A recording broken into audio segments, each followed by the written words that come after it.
Dilo 404. Shout out to the LDBC. Welcome back to the channel to my subscribers and repeat viewers. If you're new to the channel, welcome to the channel. If you haven't subscribed to the channel, please hit that subscribe button and that bell icon. Feeling the content, hit that like button. Drop a comment in the comment section. I want to know what you're thinking. So Dillian Whyte was interviewed. I want to say it was by IFL TV.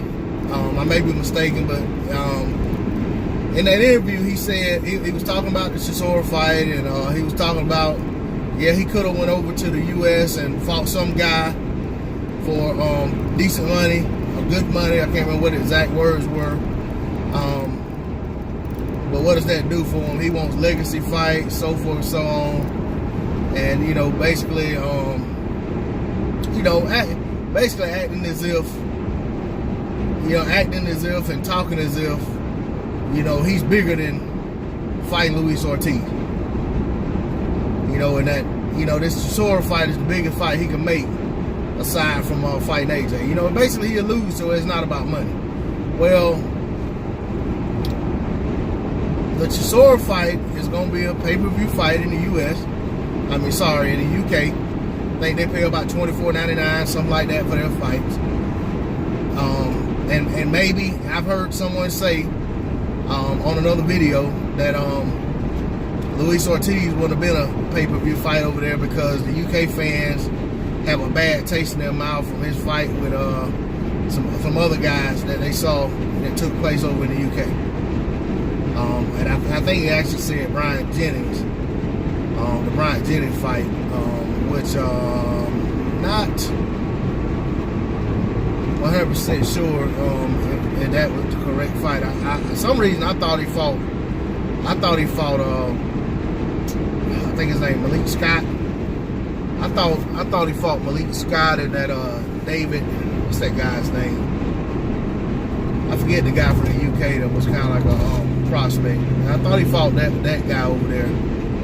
I think his last name Price, but not David Price. Anyway, I'm not fixing it. I got stuck on that. I don't want to spend too much time on it. But anyway, that's what I thought Ortiz fought over in the UK, and he fought the guys, like back to back within less than a month of fighting one another. But anyway, that's what the guy alluded to as being the reason that it wouldn't make sense for Dillian Whyte to take the Ortiz fight instead of a Chisora rematch. Well, I've stated before on other videos that Chisora rematch was there to be had months ago. That rematch could have happened right on the heels of the first fight. I think it actually would have been bigger then than it is now. That fight was highly contested, very close, and it had all the makings of a fight that needed a rematch, and somehow they stayed away from it, and now they're back to it now, and I think more so than anything to build up some credibility for either guy fighting Anthony Joshua on April 13th. Should they not come to terms with Wilder, which I don't think they want to do anyway, but maybe I'm wrong. I hope I'm wrong. They want to drum up some interest in that fight. More interest in that fight.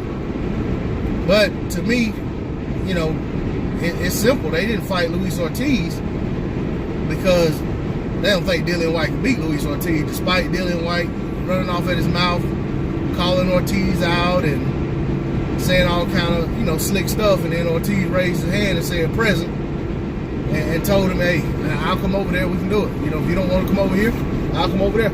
We'll fight on your card on the 22nd.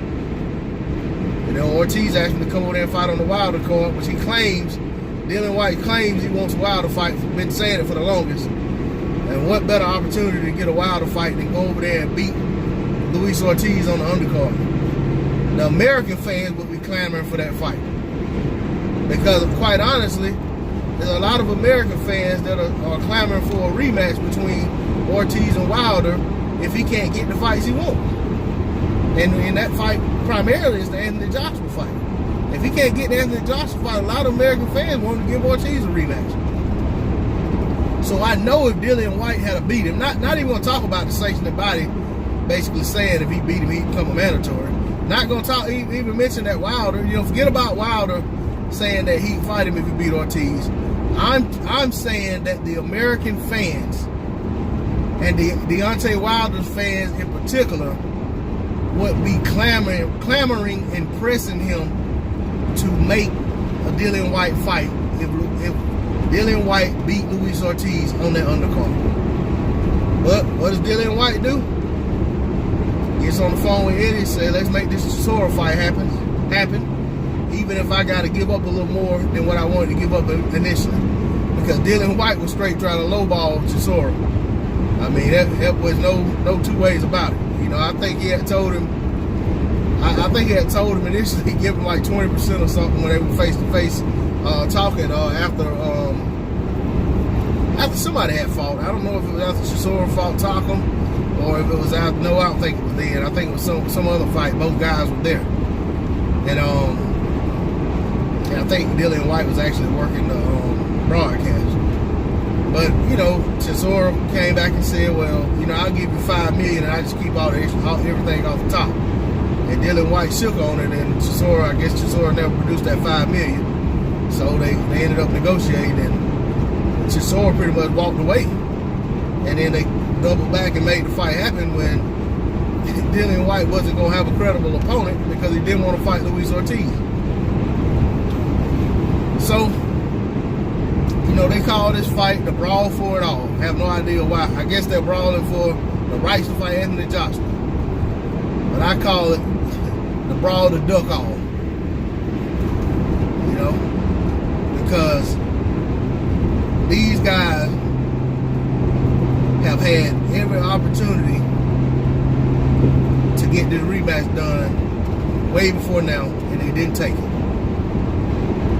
Dillian Whyte's done all this talking about Luis Ortiz, but when faced with an opportunity to fight that man, he lost his tongue. Couldn't even speak. Dillian Whyte went quiet. The only thing you heard from Dillian Whyte on social media was he dropped something about him working out. And, so forth and so on. And then people would be on there and say, man, fight Ortiz. And he just ignored him. Then, he did, Eddie Hearn made this comment that everybody wanted that the fans wanted to see Chisora and not Ortiz. And I don't know how many, but I saw like 20 different polls on YouTube and Twitter asking which fight would fans rather see, Whyte versus Ortiz or Whyte versus Chisora, and overwhelmingly it was Whyte versus Ortiz. Just like when AJ asked the fans who they wanted to see him fight, whether they wanted to see him fight Tyson Fury, Wilder, or whether they wanted to see him fight Dillian Whyte. It was overwhelming for Wilder. I mean, Dillian Whyte was like 5% of the vote went to Dillian Whyte. I mean, nobody wants to see that fight. I mean, I'm sure there's a lot of UK fans that are going to be happy that he's taking a safe fight if he fights Dillian Whyte, but, I won't see that fight. But I will say, I think Chisora Whyte rematch is a good fight. Not the fight I wanted to see.